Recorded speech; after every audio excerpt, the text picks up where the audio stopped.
ఆదిపని శెట్టి హీరోగా అరవిలగన్ దర్శకత్వంలో వచ్చిన వైశాలి చిత్రం మంచి విజయం సాధించింది. ఇప్పుడు ఇదే కాంబినేషన్లో వచ్చిన మరో చిత్రం శబ్దం ఈరోజు మన ముందుకు వచ్చింది. మరి ఆ రివ్యూ చూద్దాం. I am Parashuram. I am Sudeep. Welcome to Roshan films.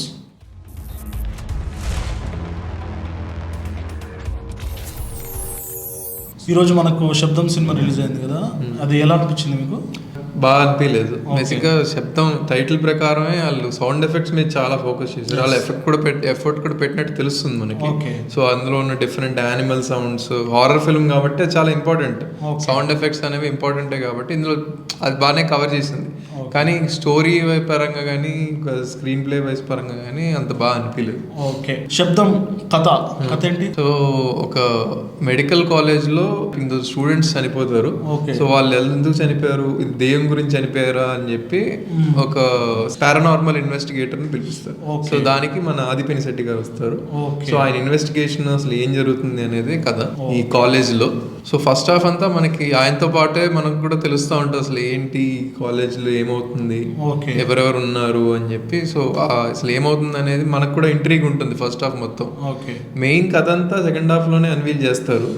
So మొత్తం రివీల్ చేసేదంటే సెకండ్ హాఫ్ లోనే ఉంటుంది. సో అక్కడ ఆ ఇన్ఫర్మేషన్ కూడా హెవీగా ఉంది, ప్లస్ ఆ ట్విస్ట్లు అవి కూడా అంతేమి హిట్ అవ్వలేదు, ఇంపాక్ట్ అవ్వలేదు. మనకి అరవిలగన్ దర్శకత్వం చేయించారు కదా, ఆయన డైరెక్షన్ ఎలా అనిపించింది? ఈ సినిమాలో కొంచెం మిస్ అయినట్టు అనిపించింది. ఎందుకంటే మెయిన్ గా ఏంటంటే కొన్ని పార్ట్స్ లో ఆ హారర్ ఎలిమెంట్ బాగా చూపించారు.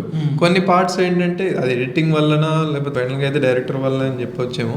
ఆ డైలాగ్స్ కానీ తమిళ సినిమా తెలుగులో డబ్ చేశారు, కొంచెం అటు ఇటు అవ్వచ్చు కానీ మరీ తేడాగా కనిపిస్తాయి కొన్నిసార్లు డైలాగ్ సీన్స్ కూడా. కొన్ని అబ్రప్ట్ గా కట్ అయిపోవడం, కొంచెం అబ్రప్ట్ గా అటు ఇటు వెళ్ళిపోవడం క్యారెక్టర్స్. కొన్ని క్యారెక్టర్స్ మనం ఇంట్రడ్యూస్ చేయకుండానే వాళ్ళు వచ్చేయడం. సో అది కొంచెం ఆఫ్ గానే అనిపిస్తుంది మనకి. తమన్ కదా బ్యాక్గ్రౌండ్ మ్యూజిక్ ఇచ్చింది. సాంగ్స్ ఎక్స్పెక్ట్ చేస్తుంది. ఇందులో సాంగ్స్ ఏమైనా ఉన్నాయా? మళ్ళీ బ్యాక్గ్రౌండ్ మ్యూజిక్ ఎలా? సాంగ్ ఒకటి ఉంది, రెండు సాంగ్స్ ఉన్నాయి. మిగతా అంతా మ్యూజిక్ కూడా ఉంటుంది. ఒక మ్యూజిక్ ఎలిమెంట్ కూడా ఉంటుంది స్టోరీలో. సో ఒక మ్యూజిక్ బేస్డ్ మీద. సో దానికి కూడా తమన్ గారే మ్యూజిక్ పెట్టుంటారు. అదంతా ఇట్స్ ఓకే, స్టోరీ పరంగా వెళ్ళిపోతుంది కాబట్టి ఇట్స్ ఓకే. మ్యూజిక్ కూడా బాగానే ఉంటుంది.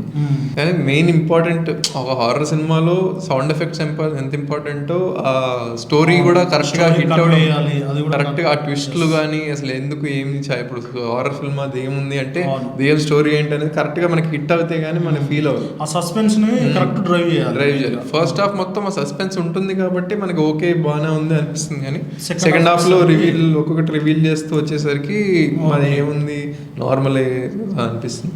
అది కూడా కరెక్ట్ గా కొన్ని నేను చెప్పినట్టు కొంచెం అప్డేట్ గా ఇంట్రడ్యూస్ చేయడం అనే వల్ల బాగా కొంచెం నచ్చదు జనాలు. మనకు ఫైనల్ గా మనకు ఆదిపని శెట్టి యాక్టింగ్ గురించి మాట్లాడుకుంటే, ఆదిపని శెట్టి గారు ఆఫ్ కోర్స్ బాగా చేశారు యాక్టింగ్. ఆయన ఇచ్చిన దానిలో బాగా చేశారు. సో వీళ్ళిద్దరు కాంబినేషన్ ఇంత ముందు కూడా వర్క్ చేశారు కాబట్టి చాలా కంఫర్టబుల్ గా చేస్తారు అనుకుంటున్నాను.